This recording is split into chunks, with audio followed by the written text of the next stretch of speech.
A second group of South African men who were reportedly trapped in the front lines in the war between Russia and Ukraine has now returned home. This follows the arrival of the first group of 4 men last week. 19 men, most of them from KwaZulu-Natal, were allegedly lured abroad under the promise of training opportunities, only to find themselves deployed into an active war zone. Their return raises serious questions about recruitment networks, the legal implications for South Africans fighting in foreign conflicts, and the broader security risks facing vulnerable job seekers. Let's unpack this complex and sensitive issue. I'm joined now by defense analyst Helmoed-Römer Heitman. Helmut, good afternoon. Thank you for your time. So this is a phased return, and I suppose it talks to the complexity of its undertaking. Does it talk to the complexity of, 1, the operation, and 2, the diplomatic effort that has led to the release of these men? Look, yeah, it's not easy to persuade a government to give up people they've got. And I suppose the Russian side, it wasn't all that easy to track them down and extricate them from the front lines and bring them back. Also, from their point of view, they would have been reluctant to do that, because if South Africa says, please give us back our people, what happens if everybody else has got people that have been recruited, wants their people back? They've been recruiting for good reason. They're running short of people. So it's a bit of a complication for them. And kudos to the government that we got our people back out of there. So say a bit more about that. How much do we know about the networks of recruitment, not only in this country, but also in other countries as well? I listened to a recent BBC documentary that investigated who could be the people that are involved inside Russia. And it was quite fascinating to just see how easy it is to get in touch and find yourself on a flight that ends up in Moscow. Yeah, look, I mean, there's a whole bunch of things have been happening. It's originally the Wagner group was involved, later other groups. And what they've done, as far as I can make out, is they basically subcontract the recruiting to companies or to people in other countries. Some of them are open, I guess, and say, listen, the Russian army wants you. Whether they admit that it's going to be a combat role is another question. And others seem to have been using some measure of subterfuge. For instance, apparently, our people were told they were going to be trained as security guards. There's a wild difference between going for training as a security guard and being given very brief training and dumped in the front line of a hot war. So there's quite a distinction there. The whole thing is, to me, still is a little strange. I don't see that the Russians can be that short of people. So there must be another reason behind it too. Maybe trying to make the whole thing more international. Or maybe I'm wrong. Maybe they really have suffered so many casualties that they're short of people now. And are recruiting not just, en masse from North Korea, for instance, but also from Cuba, from African countries like Kenya, like South Africa, and a few other places.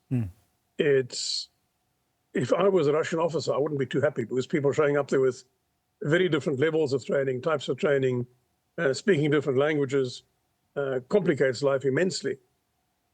And for the people themselves, of course, you get dropped into an army that you don't know, even if you were a soldier once yourself. Speaking a language you don't speak, different equipment, different tactics, different doctrine. Not a happy situation for anyone, and really one that should be deeply displeasing to the government whose people are being lured into this. So let's talk then about these South Africans that have returned. And I know that there's a figure that has been cited, I'll look it up just now, of the number of South Africans who have died as a result. I think it's those South Africans, I think 2 or 3, that we were told were in hospital, and I'll confirm the number in just a moment. But the implications and consequences as they return to South Africa, what should those look like? I know that part of it is political, because it does become a political football to say, the people who were responsible for their recruitment belong to that party, the MK party being mentioned. But also at the same time, there are those who are saying, let's not lose sight of the legal consequences. Look, yeah, I think the first question, and this will be a difficult one to answer, because why would they be honest about it, is did they know they were going to go and join the Russian army and fight in the war? If they did, then they are guilty under the Foreign Military Assistance Act. If they did not, then they're victims. And they need to be helped by the state. And probably we should say the state should actually give them legal assistance to sue for damages and pursue criminal charges against the people who recruited them ostensibly for security company training. Well, that is the one side.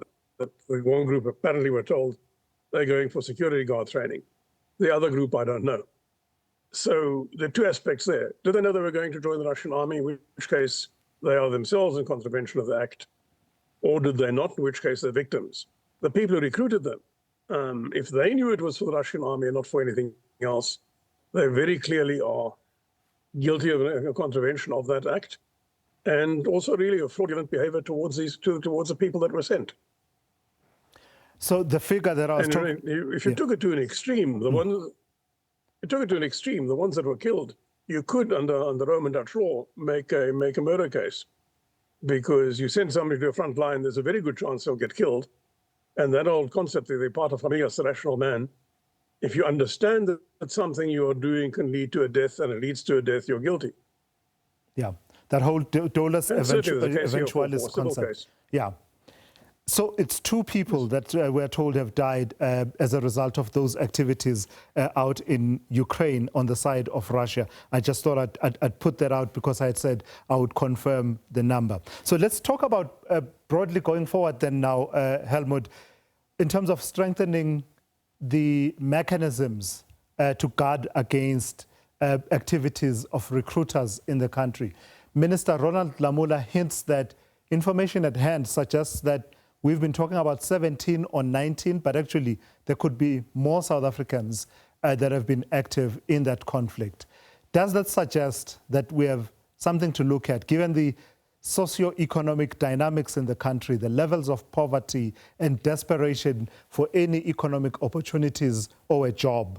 Does that make us vulnerable for this kind of recruitment? And if so, how do we plug the gaps? Are the gaps in law or in practice? Look, it definitely makes us vulnerable. I mean, unemployment, I see it every time I drive to the local grocer. There are people sitting on the curb with paint brushes and rollers and whatever, hoping for someone to stop and give them a day job to do some work around the house. I mean, that is a pretty desperate level of unemployment. It also says to me that most South Africans aren't looking for handouts, they're looking for work. So if somebody comes along and offers them what appears to be well-paid work and doesn't make it immediately clear that it's also very dangerous work, then yep, they'll go for it.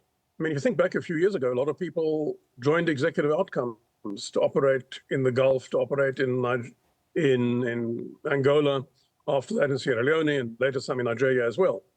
Okay, some had been soldiers in the past, most of them in that case. Maybe you can understand that way. This time around, not. So, yep, it is a case of desperation. And I suppose there is an extent, you know, young men maybe have a wrong idea of what warfare is all about. They watch the wrong movies. They don't realize just how nasty it can be. But on the legal side, I think the law is adequate. How we enforce it is another question, and how we prevent this sort of thing in the future. In the past, you may recall the intelligence people, counterintelligence, I should say, were able to stop some young ladies that were attempting to go and join the Islamic State in Syria. So their intelligence clearly worked. This time, it clearly did not. Perhaps because there was a story they're going for security guard training. There's nothing illegal about that.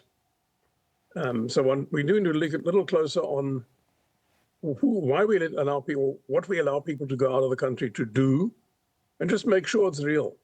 But that, of course, is difficult. That's a big ask from me. Yeah. How is government going to tell for every single individual who goes out of the country? Yeah. All right, I've got to thank you for your time and your insights this afternoon. That is Helmoed-Römer Heitman joining us in unpacking this return of more South Africans who were in that situation in the fighting in Russia. Let's see what happens going forward with dealing with that situation and its consequences now that they are back in the country.